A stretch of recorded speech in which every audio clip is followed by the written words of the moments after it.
চ্যানেলে সবাইকে স্বাগত জানাচ্ছি। আমরা এসএলএসটি ইংলিশের ইন্টারভিউ প্রিপারেশন নিয়ে আলোচনা করছি, বেশ কয়েকদিন ধরে আলোচনা করছি এবং বিভিন্ন টপিকগুলো তোমরা জানো যে বিভিন্ন টপিকের উপরে আমরা কিন্তু এই ইন্টারভিউ ক্লাসগুলো দিচ্ছি। আমরা এর আগে কয়েকটা লিটারেচারের উপর ক্লাস দিয়েছি। আজকে ক্লাসটা হচ্ছে গ্রামারের উপরে। চলো কয়েকটা গ্রামার থেকে প্রশ্ন দেখি। মানে একবারই সবগুলো প্রশ্ন দেওয়া সম্ভব নয়, আমরা কিন্তু কিছু কিছু করে প্রশ্ন দেওয়ার চেষ্টা করছি, একটু রেগুলারলি দেওয়ার চেষ্টা করছি। আচ্ছা চলো তাহলে আজকের ক্লাস নাম্বার 9টা দেখে নেই। আচ্ছা, প্রথমে আমাদের যে প্রশ্নটার দিকে নজর দিচ্ছি, প্রথমে কিন্তু গিয়ে দেখো একদম একটা হার্ড প্রশ্নের মুখোমুখি হবে এরকম কিন্তু না হতে পারে। অর্থাৎ প্রথমে কিন্তু একটু সোজা প্রশ্নের মুখোমুখি হতে পারো। আমরা ডেমোটা দিলাম, ডেমোটা দেওয়ার পরে হয়তো আমাদের বা ইন্ট্রোডাকশনটা দেওয়ার পরে ডেমোটা দিলাম, ডেমোটা দেওয়ার পরে আমাদের বসে আমাদেরকে কিন্তু এবার প্রশ্নগুলো ফেস করতে হতে পারে। তবে সব থেকে বেশি সম্ভাবনা হচ্ছে কিন্তু ডেমোটার উপর প্রশ্ন। আমরা ডেমোটার প্রশ্নের রেডি থাকবো, কারণ ডেমোটার হচ্ছে বিভিন্ন টাইপের প্রশ্ন হতে পারে একটা ডেমো থেকে। তোমরা যেভাবে প্রেজেন্ট করবে, দেখো একটা ডেমো থেকে আমি বলে দিলাম যে এই প্রশ্নগুলো হতে পারে, সেটা কিন্তু না। দেখো তোমাদের প্রেজেন্টেশনের মধ্যেই কিন্তু অনেক প্রশ্ন থাকে, সেই প্রশ্নগুলো কিন্তু রেডি করতে হবে। আমরা সেগুলো হয়তো একটা ক্লাসে আলোচনা করার চেষ্টা করব। তবে সেই ডেমোটার উপর বেশি করে কিন্তু ফোকাস দেবে এবং সেখান থেকে কিন্তু প্রিপারেশনটা নিবে। আচ্ছা, এবার যেটা ব্যাপার সেটা হচ্ছে এরপরে ডেমো থেকে প্রশ্ন হয়ে গেল, আমরা ডেমো থেকে প্রশ্নের প্রিপারেশনটা সেভাবে নিয়ে আমাদের ডেমোটার প্রশ্ন যেগুলো অ্যারাইজ করলো আমরা দিয়ে দিলাম অ্যান্সারগুলো। এবার কিন্তু তোমাকে গ্রামার থেকে বেশি ধরবে বলে এক্সপেক্ট করা হচ্ছে আর কি, কারণ আমাদের 9-10-এর বেশিরভাগটাই আমরা গ্রামার থেকে ধরে। তো আমরা গ্রামারটার দিকেই ফোকাস করছি। প্রথম প্রশ্নটা দেখো, যেমন একটা সাধারণ প্রশ্ন কিন্তু অবশ্যই জানা প্রশ্ন, এটা কিন্তু গুরুত্বপূর্ণ প্রশ্ন। যদি তুমি এই প্রশ্নটা না পাও তখন তো কিন্তু তোমার প্রশ্নের ক্যাটাগরিটা চেঞ্জ হয়ে যাবে, অর্থাৎ তোমাকে কিন্তু আরো সোজা প্রশ্ন ধরবে। সুতরাং রেডি থাকতে হবে। বিশেষ করে এই ডিফারেন্সগুলোর দিকে আমি কিন্তু বারবার করে বলছি যে what is the difference between an adjective and an adverb. Adverb এবং অ্যাডজেক্টিভের মধ্যে ডিফারেন্সটা কি, এটা কিন্তু তোমাকে হুট করে বলে বসলো। তুমি নিশ্চয়ই অ্যাডজেক্টিভের সংজ্ঞা জানো এবং তুমি নিশ্চয়ই অ্যাডভার্বের সংজ্ঞা জানো। তোমাকে তখন সেই জায়গাটাতে ঘাবড়ে না গিয়ে আমরা অ্যান্সারটা কিভাবে করব। আচ্ছা sir, an adjective qualifies a noun or a pronoun and describes their qualities. আমি এটা সংজ্ঞা বলে নিলাম। But an adverb modifies a verb, an adjective and another adverb. আমাদের কিন্তু এই ডেফিনেশন গুলোর দিকে কিন্তু নজর রাখতে হচ্ছে। তার মানে আমরা হচ্ছে অ্যাডজেক্টিভের ডেফিনেশনটা পেয়ে গেলাম যে অ্যাডজেক্টিভ কিন্তু কোয়ালিফাই করে দুটো জিনিসকে, একটা হচ্ছে নাউন অথবা প্রোনাউনকে। কিন্তু অ্যাডভার্বের ক্ষেত্রে আমরা কিন্তু মডিফিকেশনটা দেখছি, বা কোয়ালিফাইও আমরা বলতে পারি, সেটা কিন্তু হচ্ছে ভার্ব, অ্যাডজেক্টিভ এবং অ্যানাদার অ্যাডভার্বকে। তো এই জায়গাটা আমাদের অ্যাডভার্বটাকেও কিন্তু আমাদেরকে খেয়াল রাখতে হবে এবং এই জায়গাগুলো একটু খুঁটিয়ে দেখতে হবে। তোমাকে কিন্তু আবার একটু বাজিয়ে দেখবে। এটা কিন্তু এরকম না যে আমরা প্রশ্ন আমাদের হয়ে গেল, অ্যান্সারটা হয়ে গেল, তারপরে প্রশ্ন ছেড়ে দিল। তখন কিন্তু তোমাকে আরো একটু বাজিয়ে দেখতে পারে যে তুমি এটা মুখস্থ বললে নাকি তুমি এটা সম্পর্কে জানো। দেখো তখন কিরকম প্রশ্ন আসতে পারে। আমরা কিন্তু সব পসিবিলিটি নিয়ে আলোচনা করছি। দেখো এবার কেমন প্রশ্ন হতে পারে। এবার প্রশ্ন ধরলো, দেখো তোমাকে give an example of an adverb which qualifies another adverb. আচ্ছা, এবার তুমি একটা উদাহরণ দিয়ে দাও তো, যে একটা অ্যাডভার্ব যে অন্য অ্যাডভার্বকে কোয়ালিফাই করে, সেরকম একটা উদাহরণ দিয়ে দাও। এখানে হয় কি, এখানে হচ্ছে তোমার চট করে কিন্তু একটা এক্সাম্পল মনে পড়ে না। এটা কিন্তু একটা মারাত্মক জায়গায়, কিন্তু আমাদেরকে মেন্টালি প্রস্তুত থাকতে হবে যে না, যে কোনো এই টাইপের প্রশ্ন আসলে আমরা সঙ্গে সঙ্গে একটু চট করে অ্যান্সার দেওয়ার চেষ্টা করব। ভুল নয়, সঠিক অ্যান্সারই দেবো।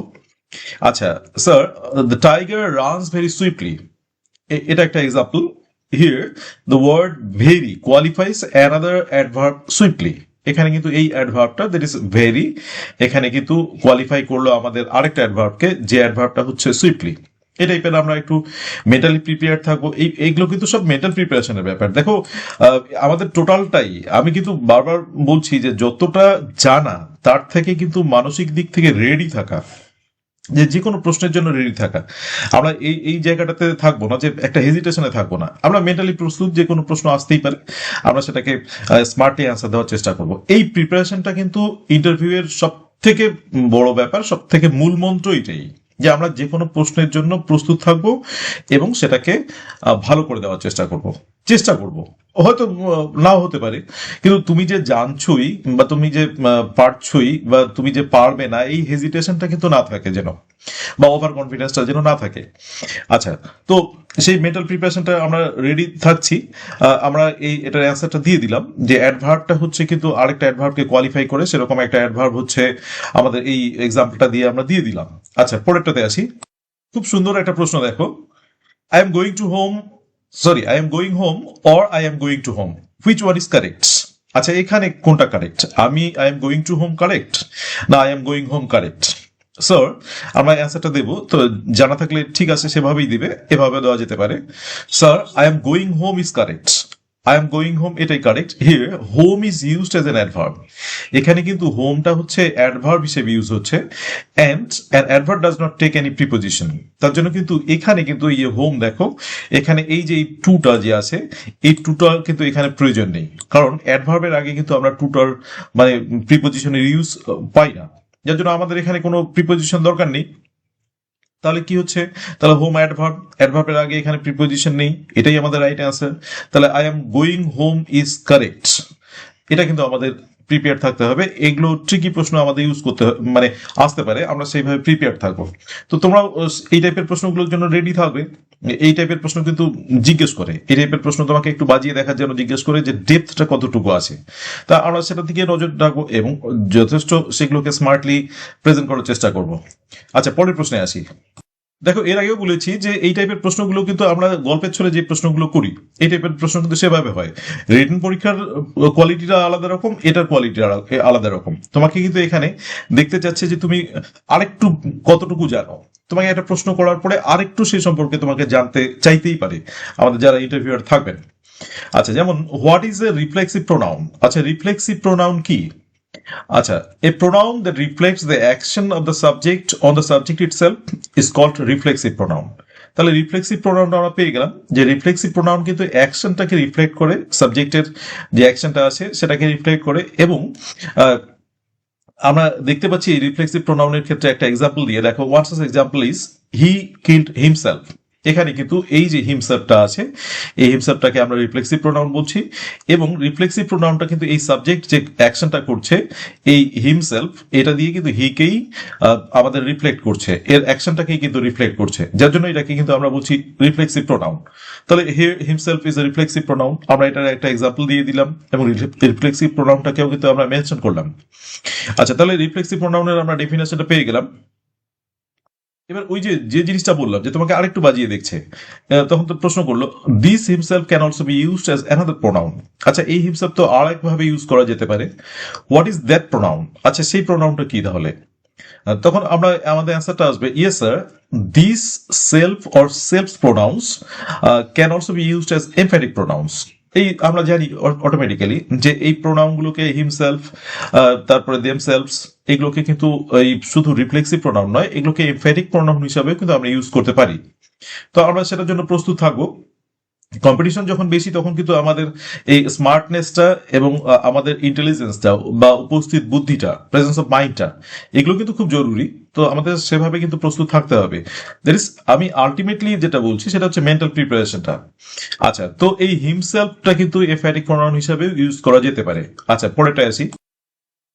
দেখো, এটাও কিন্তু লিঙ্কিং একটা প্রশ্ন। What is the difference between reflexive pronoun and an emphatic pronoun? আচ্ছা, তুমি তো বললে এটা ইউজ করা যেতে পারে, তাহলে এর দুটোর মধ্যে ডিফারেন্সটা কি? তখন আমাদের যে অ্যান্সারটা হওয়া উচিত, so reflexive pronoun reflects the action of the subject and is an object of the verb. এই রিফ্লেক্সিভ প্রোনাউন এটা কিন্তু হচ্ছে একটা এই সাবজেক্টের অ্যাকশনটাকে রিফ্লেক্ট করে এবং used and is used as an object of verb. এবং সাধারণত আমরা দেখি এখানে একটা ইউজড, আমরা তাহলে used as an object of the verb, তাহলে ভার্বের অবজেক্ট হিসাবে আমরা দেখেছি ওটা অবজেক্ট হিসাবে ইউজ হয়, অর্থাৎ ভার্বের পরেই বসে, বা আমরা যেটাকে বলি প্রেডিকেট হিসাবে ইউজ হয়। আচ্ছা, and an emphatic pronoun is used with a pronoun for the sake of emphasis, এবং emphatic pronoun এর ক্ষেত্রে আমরা পাচ্ছি কিন্তু হচ্ছে emphasis এর জন্য ব্যবহার হয়। আচ্ছা, এটাকে আমরা শুধু অবজেক্টিভ ধরবো, আগেরটাকে রিফ্লেক্সিভ প্রোনাউনটাকে, প্রেডিকেট বলাটা ঠিক হবে না। আচ্ছা, তো এখানে কিন্তু প্রোনাউন পরের এমফ্যাটিক প্রোনাউনটার ক্ষেত্রে কিন্তু এমফ্যাসিসের জন্য ইউজ হয় and is placed after that pronoun, এবং যে প্রোনাউনটা থাকে সেই প্রোনাউনের ঠিক পরেই কিন্তু ইউজ হচ্ছে এই এমফ্যাটিক প্রোনাউনটা। তাহলে আমরা রিফ্লেক্সিভ প্রোনাউন এবং এমফ্যাটিক প্রোনাউনটার ডিফারেন্স পেয়ে গেলাম। রিফ্লেক্সিভ প্রোনাউন হচ্ছে রিফ্লেক্ট করে অ্যাকশনটাকে, এমফ্যাটিক প্রোনাউন হচ্ছে এমফ্যাসিসের জন্য ইউজ হয়, এবং একটা হচ্ছে ভার্বের পরে অবজেক্ট হিসাবে ইউজ হয়, আর একটা হচ্ছে ঠিক প্রোনাউনের পরেই ব্যবহার হয়। তো এই ডিফারেন্সটা যদি আমরা ক্লিয়ারলি সেই পরিস্থিতিতে বলতে পারি, তো সেটা কিন্তু আমাদের যথেষ্ট ভালো হবে অ্যান্সারটা। আচ্ছা, পরেরটা আসি, give an example of emphatic pronoun. এবার অটোমেটিক্যালি আরেকটা তোমাকে জিজ্ঞেস করছে যে এমফ্যাটিক প্রোনাউনটা একটা এক্সাম্পল দাও। তো আমরা কিন্তু এখানে দেখলাম, দেখো, sir he himself has done the work, সে নিজেই কাজটা করেছে। দেখো, এই যে এটা প্রোনাউন, প্রোনাউনের পরেই কিন্তু দেখো আমাদের এমফ্যাটিক প্রোনাউনটা বসলো। আমরা এর আগে সেটা আলোচনা করেছি এবং এখানে কিন্তু ক্লিয়ারলি সেটা বলা আছে, তো আমরা সেটা পেয়ে যাচ্ছি এখানে। আচ্ছা, এবার আরেকটা প্রশ্ন দেখো, do you know conditional clause. আচ্ছা, তুমি কি কন্ডিশনাল ক্লজ জানো? How many kind of condition, মানে kinds of conditional clause be divided.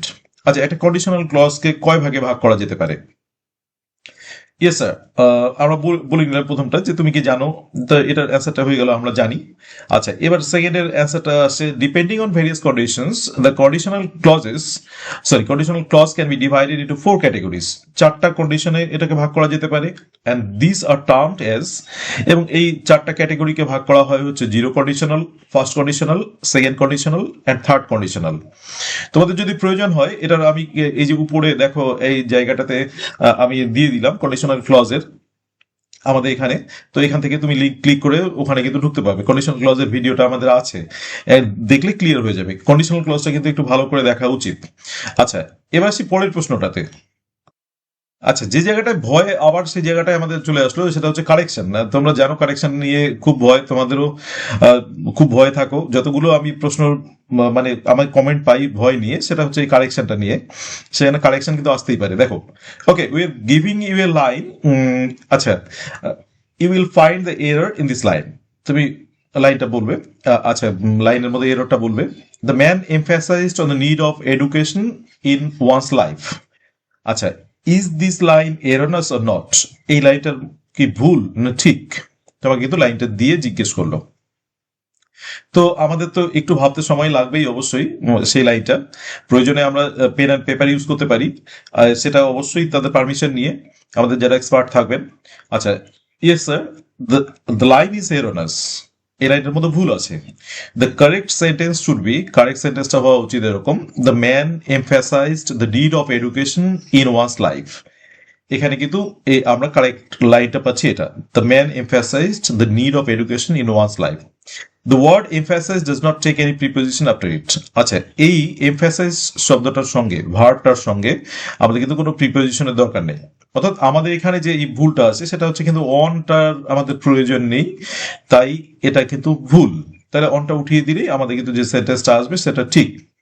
তাহলে এটাই কিন্তু আমাদের এইখানকার একটা অসুবিধা। এবার ব্যাপারটা হচ্ছে এই টাইপের কিন্তু আমাদের জিজ্ঞেস করতেই পারে, আমাদের গ্রামারগুলো এই টাইপের জিজ্ঞেস করতেই পারে, সুতরাং আমরা সেটার দিকে প্রস্তুত থাকবো। কিন্তু না পারলে বেশি টেন্সড হওয়ার ব্যাপার নেই, এই টাইপের গুলো তাৎক্ষণিক মনে পড়ে না, কিন্তু আমরা সেটাকে কি করে ট্যাকল করছি সেটাই ব্যাপার, সিচুয়েশনটাকে কি করে ট্যাকল করছি সেটাই ব্যাপার, কতটা উপস্থিত বুদ্ধি কাটাচ্ছি। হ্যাঁ, তোমার কোনো একটা প্রশ্ন নাও পেতে পারো, সেই প্রশ্ন না পারলে তোমার খুব বেশি অসুবিধা হবে তা নয়, তোমার যে অল্টারনেট প্রশ্নগুলো থাকবে সেই প্রশ্নগুলো যদি ভালো উত্তর দাও অবশ্যই সেটা তোমার একটা ভালো মার্কস ক্যারি করবে।